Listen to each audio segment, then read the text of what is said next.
హాలిడేకి సంబంధించి అమరావతి చేయకూడదండి అని చెప్పి ఇక్కడ రాయలసీమ వాసులు కూడా అమరావతి ఇద్దరు ఎమ్మెల్యే కానీ సీఎం కానీ ఇద్దరు కూడా ప్రయత్నం చేసి కృషించి జగన్మోహన్ రెడ్డి గారు కూడా చేస్తారు అన్న. ఒకటే అన్న, మనందరం కూడా కామన్ సెన్స్ ఉన్న వాళ్ళమే. ఒక్కసారి మీరు ఆలోచించండి.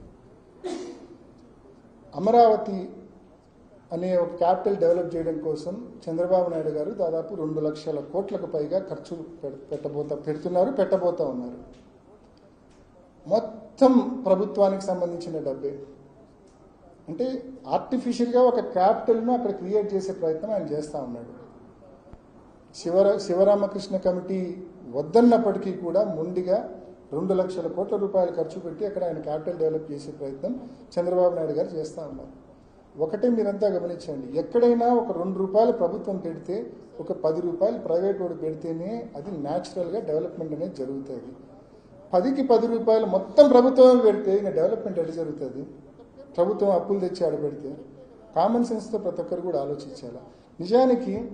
నిజానికి మనం ఒక్కసారి చూస్తే జగన్మోహన్ రెడ్డి గారు ఏదైతే ఎంతో ఆలోచనతో ఎంతో మంచి ఉద్దేశంతో ఆయన చెప్పింది మచిలీపట్నాన్ని, విజయవాడను, గుంటూరును మూడింటిని కలిపి ఒక క్యాపిటల్గా ఫామ్ చేస్తే కనుక ఇప్పటికే ఎగ్జిస్టింగ్ ఇన్ఫ్రాస్ట్రక్చర్ బలంగా ఉంది. రోడ్ ఇన్ఫ్రాస్ట్రక్చర్ బలంగా ఉంది, మంచి ఎయిర్పోర్ట్ ఉంది. ఆ ఎయిర్పోర్ట్ను కూడా ఇంటర్నేషనల్ ఎయిర్పోర్ట్గా ఆల్రెడీ జగనన్న ప్రభుత్వంలోనే దానికి సంబంధించి నిధులు మంజూరైనాయి. ఆ పనులు కూడా జరుగుతూ ఉన్నాయి.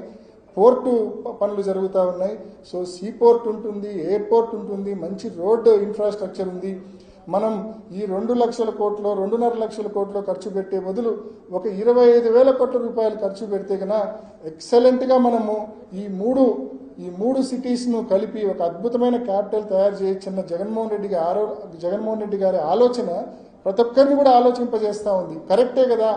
ఇంత పెద్ద ఎత్తున అప్పులు చేసి మొత్తం డబ్బులంతా అమరావతిలో పెట్టి ఆ 4-5 గ్రామాలు డెవలప్ చేసి మరి దాని బదులు ఈ 3 పెద్ద సిటీస్ను డెవలప్ చేస్తే ప్రజలందరికీ ఉపయోగం ఉంటుంది కదా అని చెప్పి ఏ ఒక్కరికైనా అనిపిస్తుంది కదా. అదేం వాస్తవానికి మనం ఎన్ని మాట్లాడుకున్నా ఒకసారి గతాన్ని మీరు గుర్తు చేసుకుంటే పవన్ కళ్యాణ్ గారిని ప్రసంగాలు మీరు గతంలో చూడండి.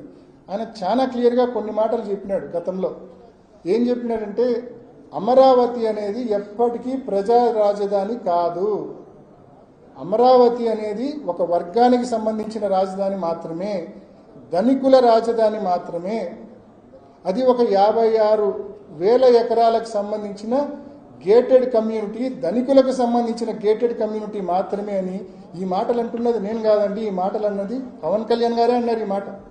మరి ఈరోజు అదే పవన్ కళ్యాణ్ గారు ఆయన మాట్లాడిన మాటలు ఆయనే మర్చిపోయి ఈరోజు పెద్ద ఎత్తున ప్రభుత్వం అక్కడ అంటే మెడికల్ కాలేజీలను ప్రజలకు ఇచ్చిన పథకాలను అన్నింటినీ పణంగా పెట్టి అక్కడ 2 లక్షల కోట్ల రూపాయలు అక్కడ వెచ్చిస్తా అంటే వ్యయం చేస్తా అంటే పవన్ కళ్యాణ్ గారు కూడా ఏమాత్రం మాట్లాడకుండా మిన్నకుండా ఉండిపోయిన పరిస్థితి మనం చూస్తా ఉన్నాం. ఇవన్నీ కూడా వాస్తవాలే కదా.